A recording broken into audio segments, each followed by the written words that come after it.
Hello good morning my dear students.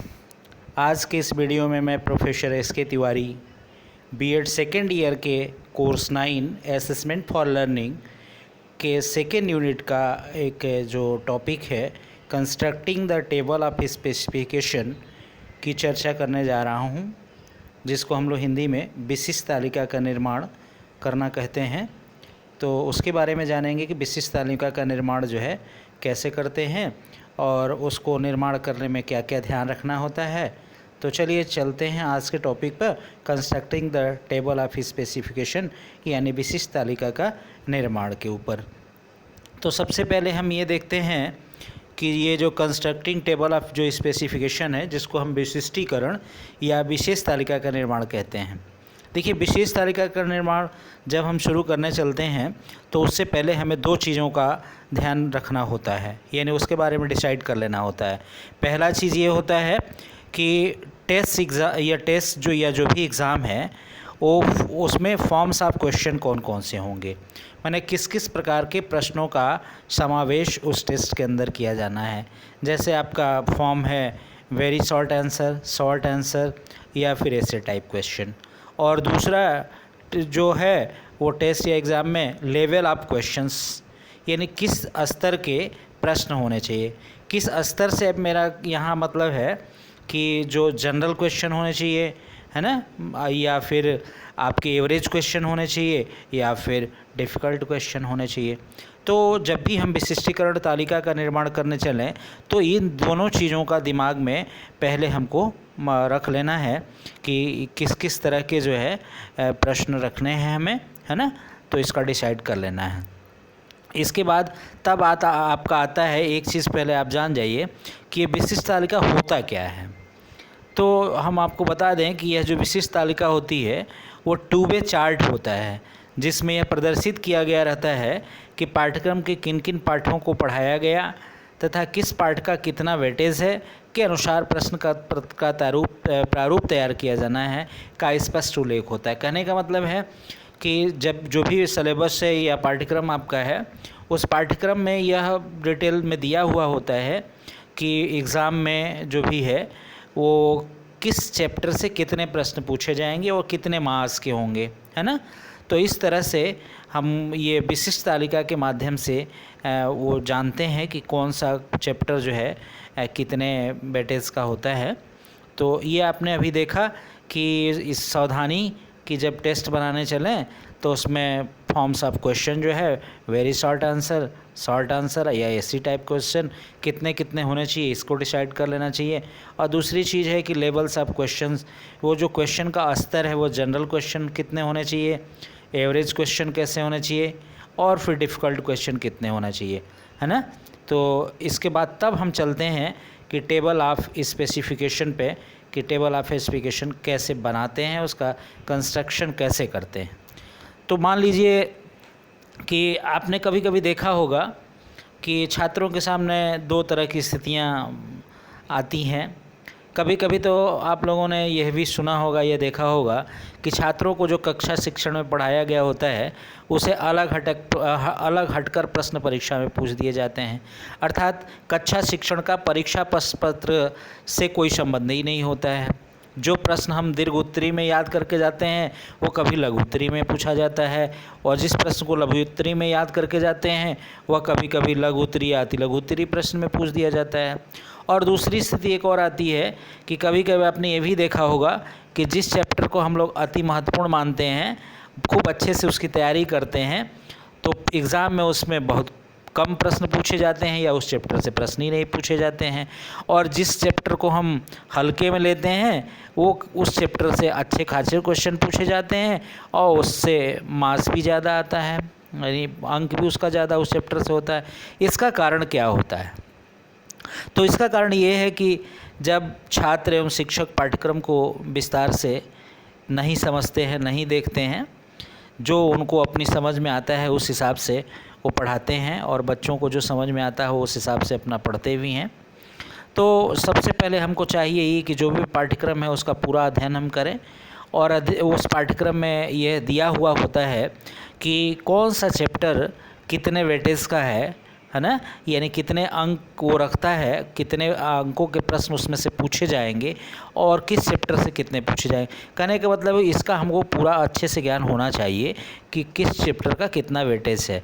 अगर ऐसा हम नहीं करते हैं तो वही होगा कि जो हम चैप्टर को महत्व ज़्यादा देते हैं उस चैप्टर से कम क्वेश्चन आते हैं, और जो कम क्वेश्चन जिसको हम कम ध्यान देते हैं उससे ज़्यादा पूछे जाते हैं, क्योंकि हमको ये जानकारी ही नहीं होती कि किस चैप्टर का कितना वेटेज होता है। तो इसीलिए जब भी शिक्षक जो है अपने छात्रों की के विषय में ये जानकारी चाहता है कि हमारा छात्र जो है कितना ज्ञान अर्जित किया, है ना, इसके लिए वो क्या करता है कि एक टेस्ट का कंस्ट्रक्शन करता है ना। और उस कंस्ट्रक्शन के लिए क्या करता है कि एक वो सबसे पहले टेस्ट लेने से पहले वह यह कमी ना आए, मतलब यह गलती ना हो कि किस टॉपिक से या चैप्टर से कितने प्रश्न पूछे जाने चाहिए और कितने प्रश्न पूछे नहीं जाने चाहिए, इसका नॉलेज ना होते हुए वो पेपर का सही मॉडल ना बन पाए। इसलिए हम लोग एक टेबल ऑफ स्पेसिफिकेशन बना लेते हैं जिसको हम ब्लूप्रिंट भी कहते हैं, और बनाने के बाद ये कंफर्म हो लेते हैं सबसे पहले कि किस चैप्टर से या किस टॉपिक से हमको कितने तरह के प्रश्न पूछने हैं, है ना। तो एक उदाहरण के तौर पर हमने आपको स्क्रीन पे दिखाया है टेबल ऑफ स्पेसिफिकेशन को बना करके कि ये टेबल ऑफ स्पेसिफिकेशन जो है या विशिष्टकरण तालिका ये कैसे बनाई जाती है। तो सबसे पहले आप देख रहे हैं कि जो ब्लूम का जो कॉग्निटिव डोमेन्स है उस कॉग्निटिव डोमेन के आधार पे ही ये एक टेस्ट बनाया गया है जो कि जिसका फुल मार्क्स 50 है। और उसमें आपने देखा है कि सबसे पहला जो कॉलम होता है टॉपिक का होता है। टॉपिक या चैप्टर हो सकता है, जैसे चैप्टर 1 हो सकता है, 2 हो सकता है, 3 हो सकता है, 4 हो सकता है, 5 हो सकता है, या 8, 9, 10 भी हो सकता है ना। तो जिस भी चैप्टर के ऊपर हमको टेस्ट का प्रश्न बनाना है उसको हम चैप्टर या टॉपिक लिख देते हैं। टॉपिक में ये आ जाता है कभी कभी कि किस में डेफिनेशन पूछना है, किस में विषय वस्तु पूछना है ना, क्षेत्र पूछना है, किस में उपयोगिता पूछना है, कितने प्रश्नों का कितने अंकों का महत्व पूछना है। इस तरह के जो टॉपिक हैं वो भी अलग अलग इसमें हो सकते हैं, ठीक है ना। तो हमने अभी चैप्टर के ऊपर लिया है कि 5 चैप्टर का लिया है हमने कि 5 चैप्टर का हमको टेस्ट लेना है। उसमें chapter 1, chapter 2, chapter 3, chapter 4, chapter 5 हमने दिया है। और इसके बाद जो कॉग्निटिव डोमेन्स के जो आपको 6 जो क्रियाएं हैं, जो कार्य हैं या भाग जिसको कहते हैं, जैसे पहला नॉलेज, दूसरा कंप्रिहेंशन, तीसरा एप्लीकेशन, फिर एनालिसिस, सिंथेसिस, इवैल्यूएशन, और अगला कॉलम जो आपका है टोटल क्वेश्चंस का जो मार्क्स होगा वो कितने का होगा और कौन सा चैप्टर से कितने % क्वेश्चन पूछे जाने हैं, ये हमने परसेंटेज आपको लास्ट में दिए हुए हैं। तो मान लीजिए कि हम कोई टेस्ट ले रहे हैं, वो 50 मार्क्स का है, तो मार्क्स का डिस्ट्रीब्यूशन जो है, प्रश्नों का डिस्ट्रीब्यूशन कैसे करेंगे उसका एक हम ब्लूप्रिंट तैयार कर लेते हैं। जैसे नॉलेज में ही है तो नॉलेज में ही हम क्या करेंगे, जो टाइप ऑफ क्वेश्चंस हैं कि वेरी शॉर्ट आंसर और शॉर्ट आंसर और ऐसे टाइप आंसर, तो ये सारे जो क्षेत्र हैं आपके वो सब में हम इसको लिख लेंगे, ठीक है ना। इसके बाद हमको ये देखना है कि कौन सा चैप्टर से कितने % प्रश्न पूछे जाने हैं। तो आपने देखा है कि चैप्टर 1 से हमको 10% प्रश्न पूछना है, चैप्टर 2 से हमको 20% प्रश्न पूछना है, चैप्टर 3 से 10% पूछना है, चैप्टर 4 से 30% पूछना है और चैप्टर 5 से भी 30% प्रश्न पूछना है। तो ये हमारे सिलेबस में वेटेज दिया हुआ है चैप्टर का कि किस चैप्टर से कितने % क्वेश्चन पूछे जाने हैं, ये आपको क्लियर हो गया होगा। तो इस हिसाब से अगर देखें कि चैप्टर 1 का 10% मतलब क्वेश्चन हमको टेस्ट में लेना है और हमारा टोटल मार्क्स है 50 का, तो हम 50 का 10% निकाल देंगे, यानी 50 × 10/100, तो ये कितना हो जाएगा आपका 5 हो जाएगा। यानी चैप्टर 1 से हमको 5 क्वेश्चन रखना है टेस्ट में। चैप्टर 2 है उसी तरीके से, तो चैप्टर 2 में हमको कितने परसेंट प्रश्न पूछना है, तो 20% पूछना है। तो 20% प्रश्न पूछने का मतलब कि 50 का 20% कितना होगा भाई, तो 10 क्वेश्चन, यानी इससे हमको 10 क्वेश्चन चैप्टर 2 से पूछना है। चैप्टर 3 से कितना 10% मतलब 50 का 10% मतलब 5 क्वेश्चन पूछना है। और चैप्टर 4 से 30% यानी 50 का 30% मतलब 15 क्वेश्चन पूछना है, ठीक है ना। और इस तरीके से फिर 30 क्वेश्चन पूछना है चैप्टर 5 से, यानी 15 क्वेश्चन उसमें से भी पूछना है। अब ये हमारे ऊपर है कि हम जो 5 नंबर के जो हमको पूछना है क्वेश्चन, वो किस किस टाइप के क्वेश्चन पूछेंगे। जैसे चैप्टर 1 में हमने देखा दिया कि 2 क्वेश्चन जो है, सारे क्वेश्चन हमने 1-1 नंबर के बनाए हैं, 1-1 मार्क्स का सारा बनाया है। आप इसमें हाफ मार्क्स का भी कोई क्वेश्चन बना सकते हैं, तो प्रश्नों की संख्या बढ़ जाएगी, है ना। जैसे हमने 5 अंक के 5 क्वेश्चन दिए हैं कि नॉलेज के क्षेत्र से 2 वेरी शॉर्ट आंसर क्वेश्चन पूछूंगा, कंप्रीहेंशन से शॉर्ट आंसर में 2 क्वेश्चन पूछूंगा, और एनालिसिस में हम ऐसे टाइप 1 क्वेश्चन पूछ लेंगे, ठीक है ना। माने टोटल 1-1 मार्क्स का है और इस तरह से 5 मार्क्स हो जाएगा। अगर आप चाहें तो 5 नंबर का पूछना है तो हो सकता है आप 10 क्वेश्चन पूछ लें, तो 10 क्वेश्चन में ये होगा आधा मार्क्स का 1-1 क्वेश्चन बनाइए। या कुछ क्वेश्चन इसमें ये भी हो सकते हैं कि फुल 1 मार्क्स के हो जाए और कुछ आधे मार्क्स के हो जाए। इस तरह से भी आप अलग अलग, कहने का मतलब टोटल जो मार्क्स है वो 5 ही होना चाहिए। तो प्रश्नों की संख्या आप कहीं से भी घटा बढ़ा सकते हैं, क्योंकि उसका अंक कम कर देंगे। तो उसी तरह से दूसरे चैप्टर में आप देख रहे हैं कि हमको 10 मार्क्स का क्वेश्चन पूछना है, तो हमने देखा कि नॉलेज क्षेत्र से 2 क्वेश्चन में शॉर्ट आंसर पूछ लिया। फिर कंप्रीहेंशन से क्षेत्र में हमने केवल ऐसे टाइप 1 क्वेश्चन पूछा। फिर एप्लीकेशन से क्षेत्र से हमने शॉर्ट आंसर 1 पूछ लिया, हाँ। फिर सिंथेसिस से वेरी शॉर्ट आंसर में 3 पूछ लिया। और इवैल्यूएशन क्षेत्र से भी हमने शॉर्ट आंसर में 3 क्वेश्चन पूछ लिए। कहने का मतलब टोटल हमारे प्रश्नों की संख्या हो गई 10, और ये भी टोटल हमारे 1-1 मार्क्स के हैं, तो इस तरह से ये 10 हो गए। कहने का मतलब जितने क्वेश्चन हमने इसमें दिए हैं सारे आपको 1-1 मार्क्स के दिए हैं, इसलिए आपको सीधे सीधे दिख रहे हैं कि 15 मार्क्स का पूछा जाना है, तो 15 क्वेश्चन हमने पूछ दिया है, 1-1 मार्क्स का हो गया। आप चाहें तो 4 मार्क्स का कोई क्वेश्चन कर सकते हैं, कोई 2 मार्क्स का कर सकते हैं, कोई हाफ मार्क का कर सकते हैं। उसके हिसाब से प्रश्नों की संख्या आपकी घट बढ़ सकती है। इसी तरह से आप देख रहे हैं कि चैप्टर 4 में 15 क्वेश्चन पूछा जाना है, 15 मार्क्स का, तो 15 मार्क का हमने सीधे सीधे, चूँकि आपको समझ में आ जाए इसलिए सीधे सीधे क्वेश्चन हमने 1500 पूछ दिया है, ताकि 1-1 मार्क्स का सारा क्वेश्चन हो जाएगा, है ना। मैं अभी आपको बताया कि आप लॉन्ग जो ऐसे टाइप क्वेश्चन है उसको 2 मार्क्स का भी कर सकते हैं, 3 मार्क्स का, 4 मार्क्स का भी कर सकते हैं, है ना। और उस हिसाब से प्रश्नों की संख्या आपकी घट बढ़ जाएगी। फिर लास्ट में जब सारा ऐसे कर लेते हैं तो इसके बाद क्या करते हैं, सारा हम देख लेते हैं कि जो परसेंटेज है, जो क्वेश्चन पूछे जाने हैं वो 100% हो जाने चाहिए।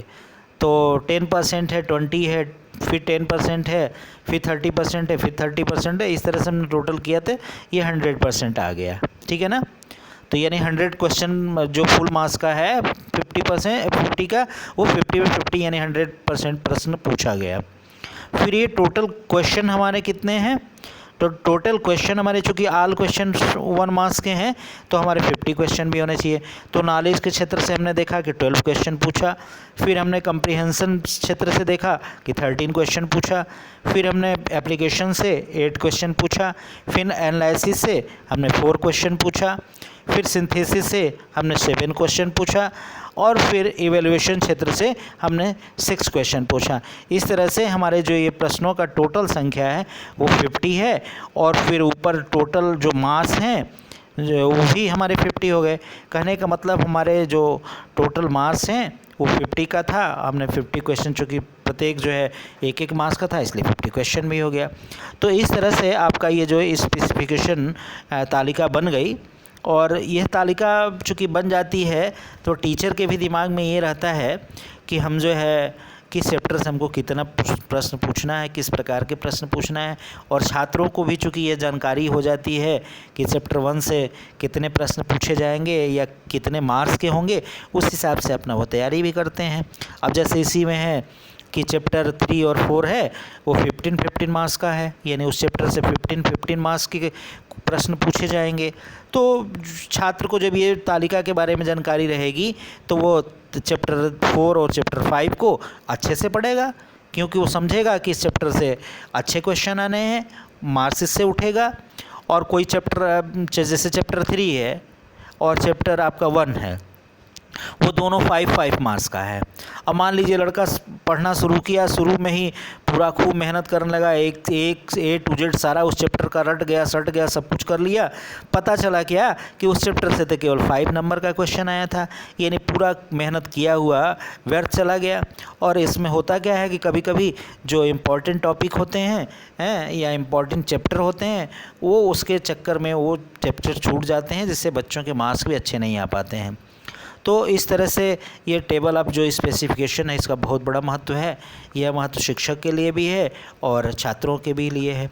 तो आपने समझा कि टेबल ऑफ जो स्पेसिफिकेशन है उसका क्या महत्व है, टीचर के लिए क्या महत्व है और छात्रों के लिए क्या महत्व है। तो टीचर के लिए मैं एक बार रिपीट कर देता हूँ कि टीचर के लिए क्या महत्व का है स्पेसिफिकेशन का, टेबल का।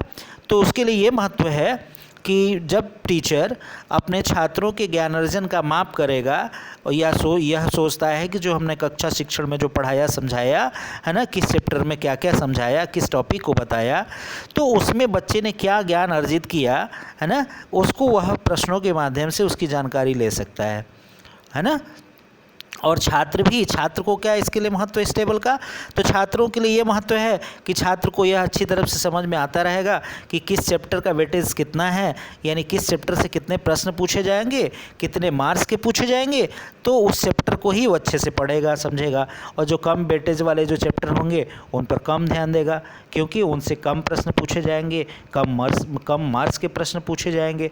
तो जो ये स्थिति जो हमने आपको बताया कि 2 आ जाती है कि कभी कभी एग्ज़ाम में टीचर जो प्रश्न पूछे जाते हैं वो अलग तरीके से पूछ दिए जाते हैं और बच्चे पढ़ के क्लास में कुछ और गए होते हैं, तो कोई संबंध ही नहीं पता चलता है, उनको लगता है कि आउट ऑफ कोर्स आ गया है। ऐसा कुछ नहीं होता है। वो हमारे कोर्स को जब हम डिटेल से नहीं समझते हैं, नहीं पढ़ते हैं, तो ये स्थिति आती है। तो इस स्थिति से बच्चे जब टेबल ऑफ स्पेसिफिकेशन यानी विशिष्टीकरण तालिका का जब ज्ञान रहता है, तो न शिक्षक के सामने और न ही छात्रों के सामने इस तरह की कोई समस्या आती है। तो इस टेबल ऑफ स्पेसिफिकेशन का बहुत बड़ा महत्व है। तो आज आपने समझा कि जो टेबल ऑफ स्पेसिफिकेशन है वो उसका क्या महत्व है, उसकी क्यों आवश्यकता पड़ती है और उसके क्या क्या फ़ायदे हैं। तो इस आशय के साथ कि आज का टॉपिक आप लोगों को अच्छे से समझ में आया होगा। धन्यवाद।